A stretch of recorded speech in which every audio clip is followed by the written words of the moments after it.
July 30th, 1619, in a sweltering wooden church in Virginia, 24 men gathered to do something that had never been done on American soil. They were about to plant a seed, one that would grow into revolution, democracy, and a nation. But that same summer, another ship was coming, and it carried a darkness that would haunt that dream forever. Jamestown, winter of 1609. The dead outnumbered the living. Inside the fort, survivors gnawed on leather boots, boiled the starch from their shirt collars, and when that ran out, they turned to the unthinkable. Archaeologists would later uncover the bones of a 14-year-old girl, her skull bearing the unmistakable marks of butchery. They called her Jane. Her neighbors ate her. This was the starving time. Of the 500 colonists who'd been in Jamestown that autumn, only 60 survived to see spring. They huddled in the frozen mud of Virginia, 3,000 miles from England, surrounded by a land that did not want them. The Powhatan Confederacy had laid siege to the fort, cutting off access to game, water, and trade. The English were trapped, starving, dying. When supply ships finally arrived in May 1610, the survivors made their decision: abandon Jamestown. They loaded onto boats and began sailing down the James River, ready to leave Virginia forever. But they never made it out. At the mouth of the river, they met another ship. On board was Lord de la Warr, the new governor, with fresh men, fresh supplies, and fresh orders from London. Turn around. Go back. Do not quit. Because for the Virginia Company of London, the joint stock corporation that owned this entire venture, failure was not an option. Investors had poured fortunes into this colony, expecting gold, silk, and a passage to the Pacific. They'd gotten none of it, just death and debt. But they couldn't admit defeat. Not publicly, not financially. So they did what desperate corporations do. They doubled down. Over the next few years, the company sent more ships, more settlers, more supplies. They installed military governors who ruled with brutal discipline, martial law, public executions. Men were hanged for stealing food. Others were burned alive for fleeing to indigenous villages. Still, people kept dying. Disease, malnutrition, conflict. By 1616, of the 1,700 settlers sent to Virginia, fewer than 350 remained alive. The Virginia Company faced a crisis, not just of survival, but of control. How do you govern men an ocean away? How do you convince them to stay, to work, to obey, when every instinct screams at them to run or revolt? The answer couldn't be found in muskets or gallows alone. It had to be something else, something no English colony had ever tried before. The company would need to offer the colonists a stake in the company, a voice, a reason to believe that Virginia wasn't just a death trap, but a place they could shape, a place where they mattered. But first, they needed something worth staying for, something worth fighting for. They needed a crop. John Rolfe arrived in Jamestown in 1610, one of the survivors of a shipwreck in Bermuda. He was not a soldier or a gentleman adventurer. He was a farmer, and he was obsessed with tobacco. The indigenous peoples of Virginia had grown tobacco for centuries, Nicotiana rustica. But the English found it harsh, bitter, unpleasant. It didn't sell in London. Spain, meanwhile, was making a fortune off Caribbean tobacco, a smoother strain called Nicotiana tabacum. That was the variety English smokers craved, and Spain guarded it jealously, forbidding export of the seeds on pain of death. Somehow, Rolfe got his hands on them, maybe through trade in the Caribbean, maybe smuggled. History doesn't say. But by 1612, he was planting them in Virginia soil.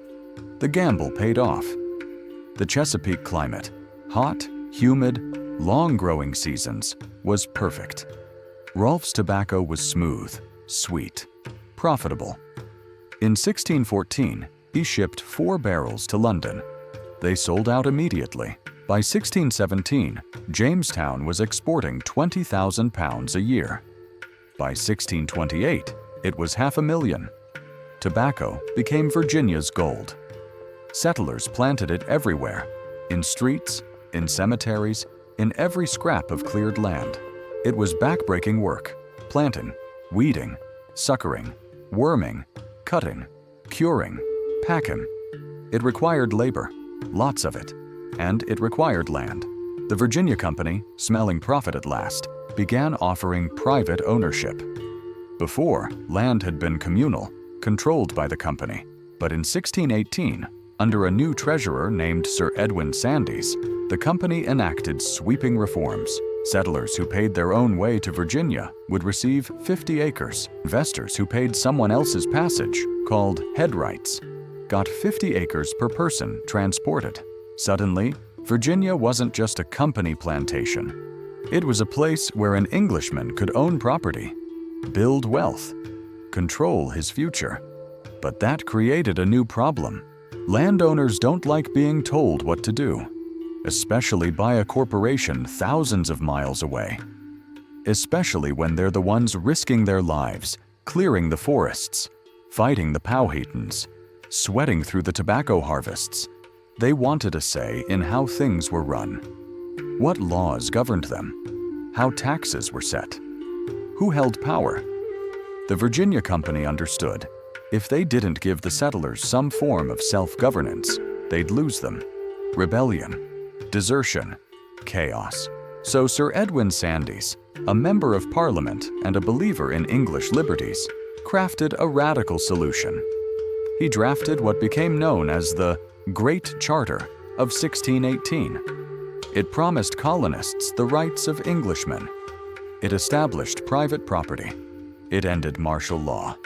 And it created an assembly, a body of representatives elected by the settlers themselves, empowered to make local laws. It was a business decision, a calculated risk, a way to keep people invested, literally and figuratively, in Virginia's success. But ideas, once planted, grow in unexpected directions. On a summer day in 1619, that seed would take root. Sir George Yeardley arrived in Virginia on April 19, 1619, carrying a document that would change everything. He was the new governor, a veteran of Jamestown's early horrors. He'd survived the starving time, fought in the wars against the Powhatans, and climbed from soldier to landowner to leader. He knew the colony intimately, its dangers, its potential, its people. And now he carried the authority to remake it. The instructions from the Virginia Company were clear. Implement the Great Charter, establish order, encourage growth, and, most importantly, summon a General Assembly. It was a stunning break from the past. For a decade, Virginia had been ruled by military governors with absolute power. Men had been executed for dissent, whipped for laziness, and controlled like servants. Now, the company was promising something closer to the government they'd known in England, a system where laws required consent, where grievances could be heard, where local men had a voice. Why the change? Partly idealism. Sir Edwin Sandys genuinely believed English liberties were a birthright that crossed the Atlantic. He'd been part of parliamentary opposition to royal overreach back home. He saw self-governance not just as good business, but as a good principle. But mostly, it was pragmatic. The Virginia Company was bleeding money. Mortality rates were catastrophic. Recruitment was becoming impossible. Who would sail into a graveyard? They needed to make Virginia attractive, livable.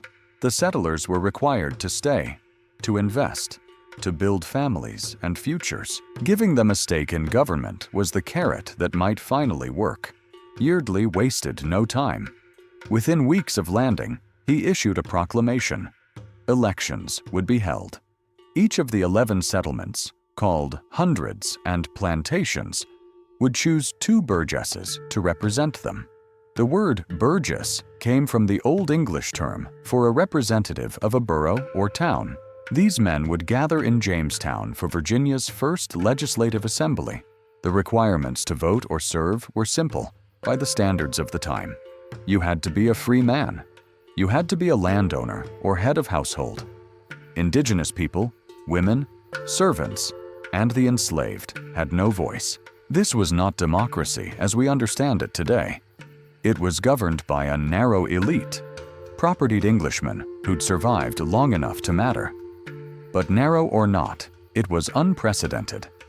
Nowhere else in the Americas, neither in Spanish Florida, nor New France, nor the Caribbean plantations, did common settlers elect their own lawmakers. This was something new. By late July, the elections were complete. 22 Burgesses prepared to journey to Jamestown. They came from the scattered tobacco farms and rough settlements stretching along the James River. Planters, traders, survivors. They would meet in the only building large enough to hold them all, the church. And on the morning of July 30th, 1619, they gathered. History wasn't watching, but it should have been. The heat was suffocating. July 30th, 1619 was a Friday, and Jamestown's wooden church offered little relief from the Virginia summer. No glass in the windows, just open frames letting in mosquitoes and thick, humid air. Rough-hewn benches, a dirt floor, the smell of sweat and river mud. Governor Yeardley sat at the front. Beside him was John Porry, a rotund, well-educated Englishman who'd once been a member of Parliament. Yeardley appointed him Speaker of the Assembly, the man who would guide debate, recognize speakers, and keep order. 22 Burgesses took their places, 2 each from 11 districts: James City, Charles City, Henrico, Cocootun, Martin's Hundred, Smythe's Hundred, Martin's Brandon, Flowerdew Hundred, Lawn's Plantation, Ward's Plantation, and Captain William Tucker's settlement. They weren't lords, they weren't knights. Most were farmers or small merchants. They'd earned their place through survival, land ownership, or election by their neighbors. The session opened with a prayer, led by Reverend Richard Buck. Then the formalities. The governor's commission was read aloud, establishing his authority. The Great Charter was presented. Each Burgess's credentials were examined to ensure he was properly elected. Then the work began. The assembly debated laws. Some were practical, setting tobacco prices so planters couldn't undercut each other, establishing standards for the quality of the crop sent to England, regulating trade with indigenous nations, ensuring fairness, prohibiting the sale of weapons.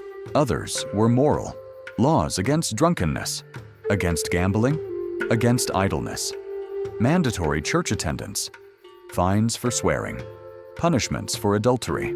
This was a community trying to impose order on a wild, dangerous frontier, and they addressed grievances. Settlers complained about unfair dealings by the company's magazine, the supply store that held a monopoly on goods. They protested high prices, poor quality tools, and food shortages. The Burgesses debated, voted, and sent petitions back to London. It was messy, slow, contentious at times, but it was theirs. These men were shaping the rules they'd live under. John Porry took detailed notes. His record, though incomplete, survives as one of the most critical documents in American history. In it, he writes plainly, without drama, about votes taken, motions passed, and complaints heard. On August 4th, after 6 days of deliberation, the assembly adjourned. The heat and sickness, some Burgesses had fallen ill, forced an early end. But the precedent was set. 22 men had gathered, debated, and passed laws, not as subjects obeying commands from London, but as representatives exercising power on behalf of their communities. It was limited. It was imperfect. It was shaped by the biases and exclusions of its time. But it was also revolutionary. Because once people taste self-governance, they don't easily give it up. Once they've voted, debated, and shaped their own laws, The idea that some distant authority should rule them without their consent becomes intolerable. The House of Burgesses would meet again and again for more than 150 years. But even as they adjourned that August, another vessel was approaching Virginia's coast, and it carried a different kind of future. Let's be clear about who wasn't in that church. No women, not one. Even though women had been in Jamestown since 1608, laboring, surviving, building lives in conditions just as brutal as the men's. English common law and custom denied them political voice. They couldn't vote, couldn't hold office, couldn't own property if married. They were invisible to the assembly, except when laws regulated their behavior or morality. No indigenous people. The Powhatan Confederacy and other Algonquian-speaking nations had lived on this land for thousands of years. They had complex systems of governance, diplomacy, and law. But to the English, they were obstacles or trading partners, never citizens, never equals. The assembly would pass laws about them, restricting trade, punishing violence, and managing conflict. But their voices were excluded entirely. No indentured servants. These men and women, perhaps 3/4 of Virginia's English population, had sold years of their labor in exchange for passage to America. They were bound, unfree, without rights until their terms expired. The laws debated in that church governed their lives, but they had no say in making them. And then, in late August 1619, just weeks after the assembly adjourned, a ship arrived. The White Lion, an English privateer, anchored at Point Comfort, near the mouth of the James River. Its cargo, human beings, approximately 20 Africans, likely from the Kingdom of Ndongo in present-day Angola, were kidnapped by Portuguese slavers, seized by English pirates, and now sold to Virginia colonists in exchange for food and supplies. John Rolfe, the tobacco pioneer, recorded the moment in a letter. About the latter end of August, a Dutch man of war of the burden of 160 tons arrived at Point Comfort. He brought anything but 20 and odd Negroes the governor and Cape merchant bought for victuale. 20 and odd Negroes. That's how casually it was noted. A transaction. A footnote. Their names are mostly lost. A few survive in records from the following years: Angelo, Antonio, Isabella, and Margaret. Some initially worked as indentured servants, earning their freedom after years of labor.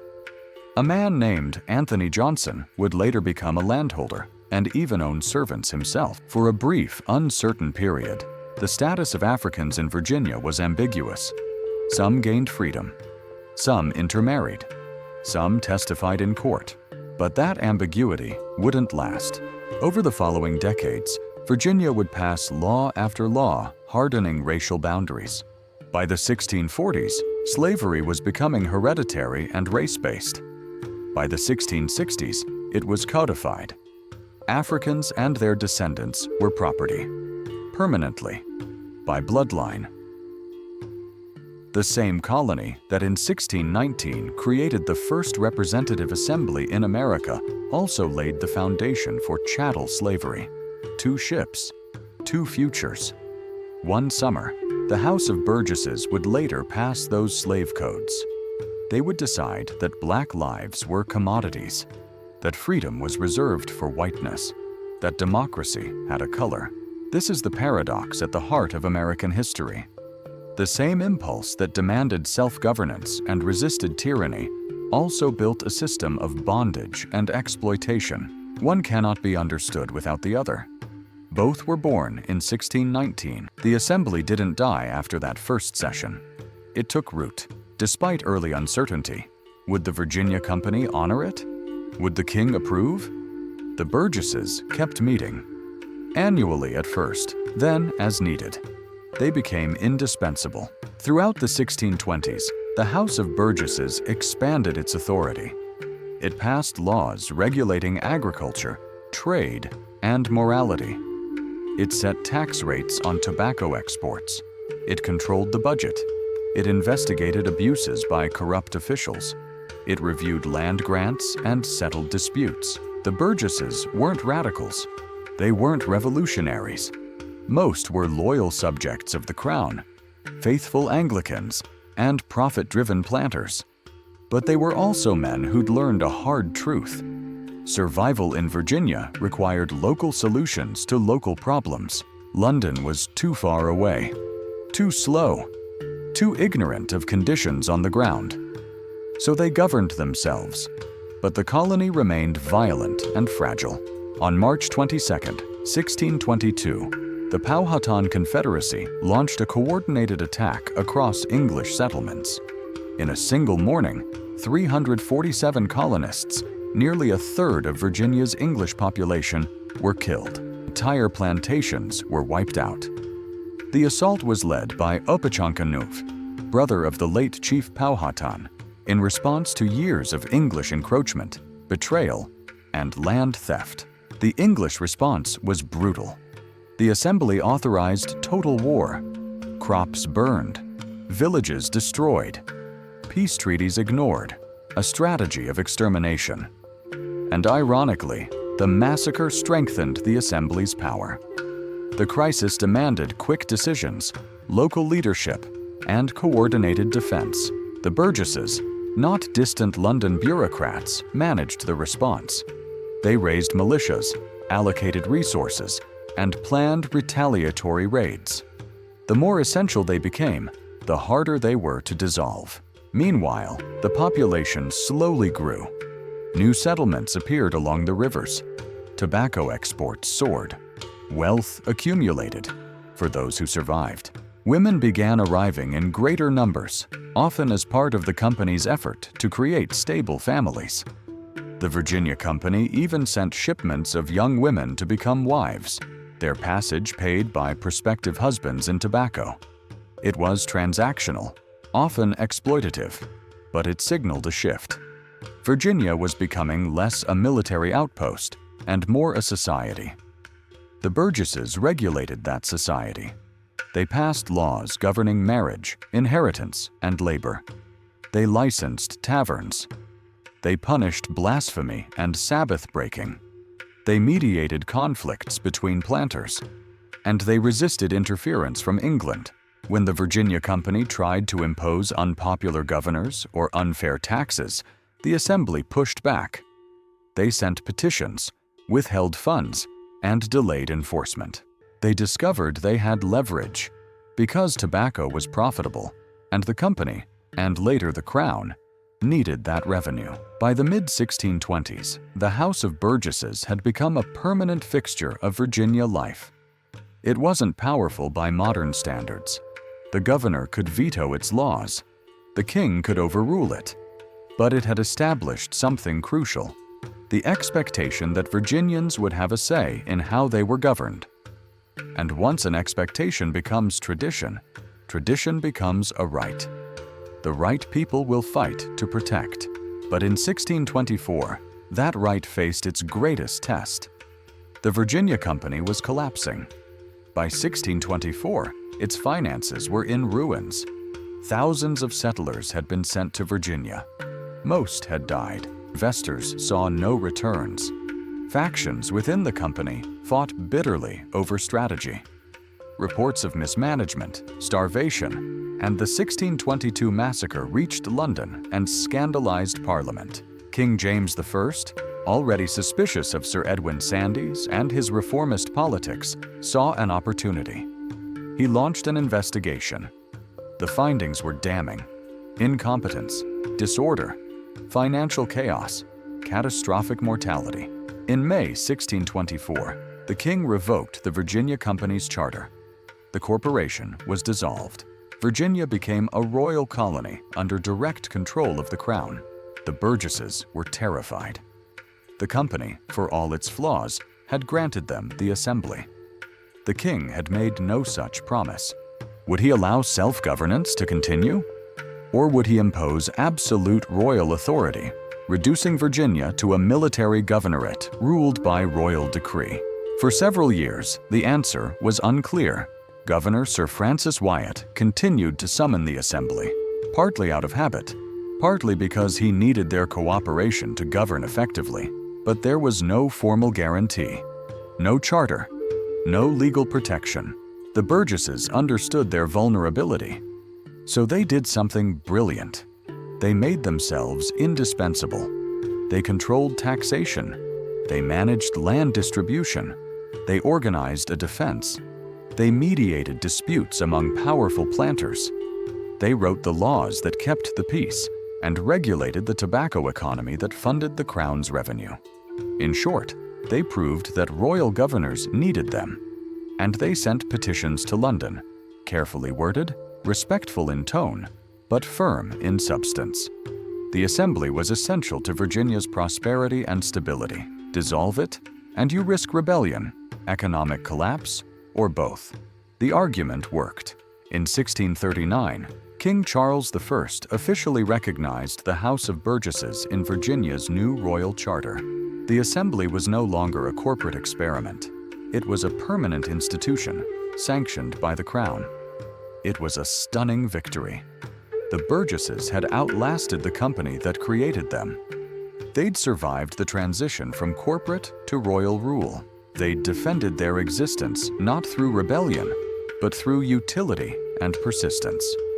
And they'd established a precedent that echoed across the Atlantic world. Once colonial settlers tasted self-governance, stripping it away was nearly impossible.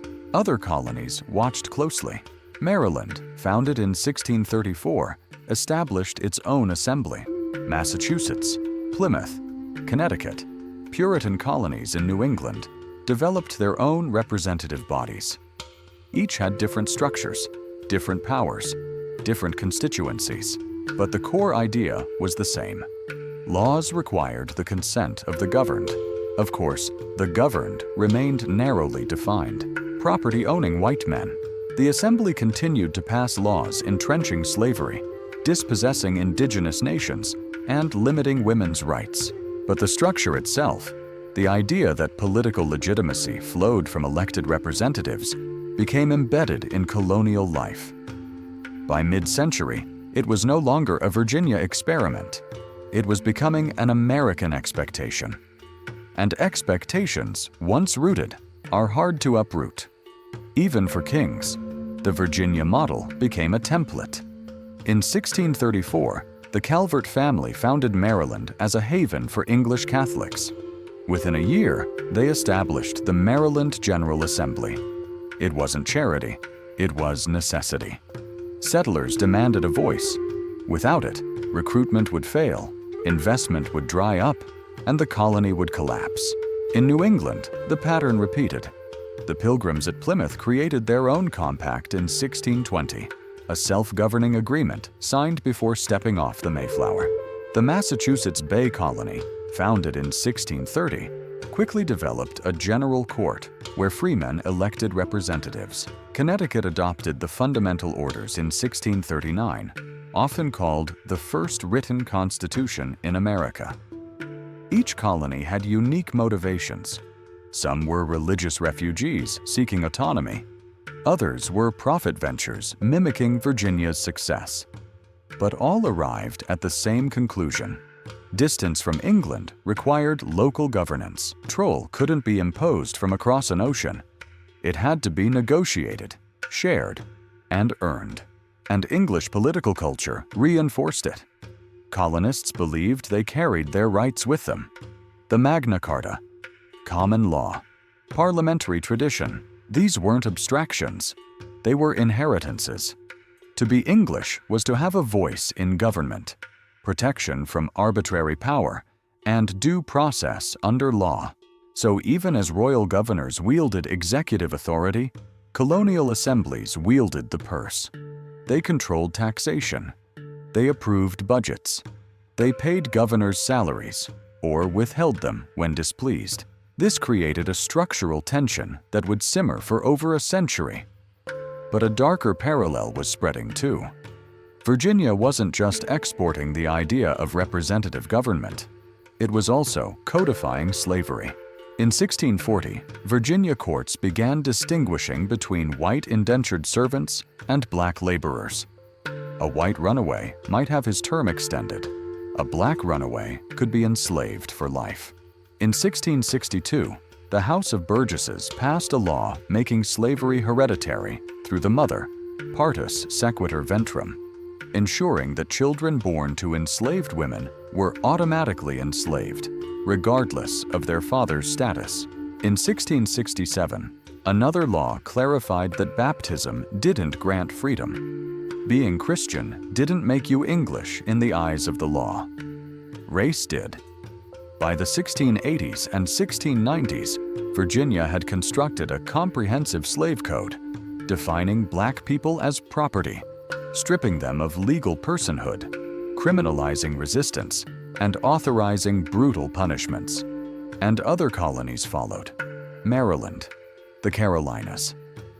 Eventually, even northern colonies like New York and New Jersey, though on a smaller scale, two systems grew together, one expanding political freedom for white settlers, the other tightening bondage for black people. It wasn't a contradiction to the colonists. It was complementary. Slavery provided the labor that made land profitable. Profitable land created the wealth that enabled white men to gain independence. Independence made them equal to each other, and thus worthy of self-governance. Democracy, for some, requires the subjugation of others. This is the double helix of early American political culture. Liberty and slavery are intertwined from the beginning. By the late 1600s, both systems were entrenched. Both would shape the nation's future. And in 1676, both would collide in violence. Nathaniel Bacon was not a commoner.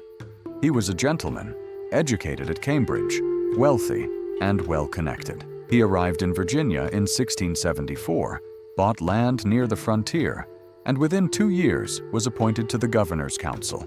But he was also angry. The frontier was a tinderbox. English settlers pushing west clashed constantly with indigenous nations, Susquehannocks, Occaneechees, Doag, and others. Raids and counter-raids escalated. Settlers demanded protection. They wanted the government to wage total war, seize indigenous lands, and eliminate the threat. Governor Sir William Berkeley refused. He was old, pragmatic, and cautious. He favored a defensive strategy: fortify the frontier, maintain trade alliances, and avoid costly wars. He also profited from the fur trade with indigenous groups and had no interest in disrupting it. To frontier settlers, this looked like betrayal. They were dying, and the governor was protecting his business interests. Bacon became their champion. In 1676, without Berkeley's authorization, Bacon raised a militia and launched attacks on indigenous villages, including those of allied nations. He slaughtered men, women, and children. He seized land.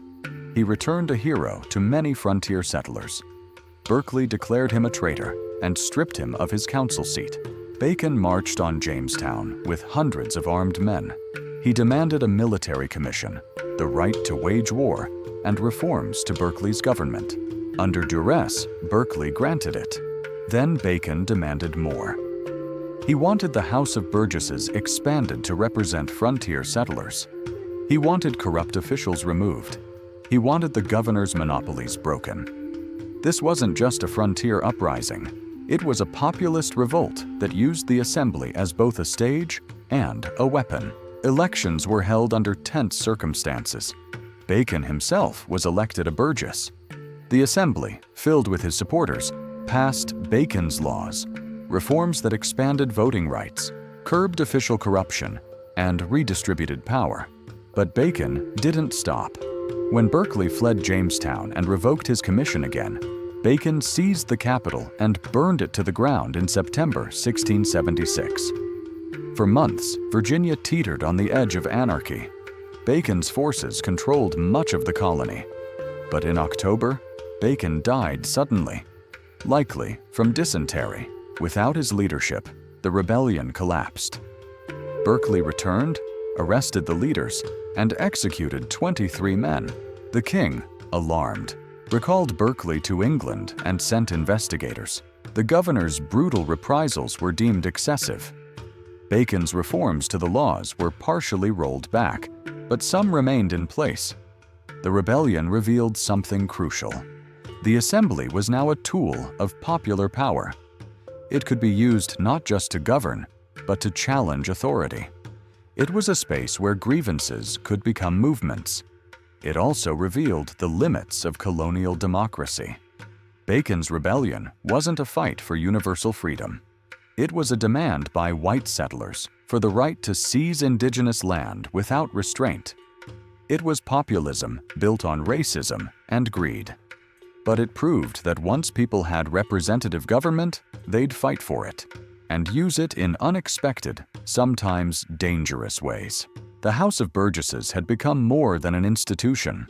It was a weapon. From 1619 to 1776, the House of Burgesses met for 157 years. It became the training ground for revolution. George Washington served as a Burgess. So did Thomas Jefferson, Patrick Henry, Richard Henry Lee, and George Mason. They learned statecraft in that chamber. They debated taxes, rights, land, and law. They studied English constitutional history and applied it to American circumstances. And when Britain tightened control after the French and Indian War, it was the Burgesses who resisted. In 1765, Patrick Henry introduced the Virginia Resolves, denouncing the Stamp Act and asserting that only the Colonial Assembly, not Parliament, could tax Virginians. It was a direct challenge to royal authority, rooted in principles the House of Burgesses had defended for generations. No taxation without representation. In 1774, after the royal governor dissolved the assembly for supporting Massachusetts against the Intolerable Acts, the Burgesses reconvened illegally as the Virginia Convention. They weren't rebels yet, but they were no longer obedient subjects either.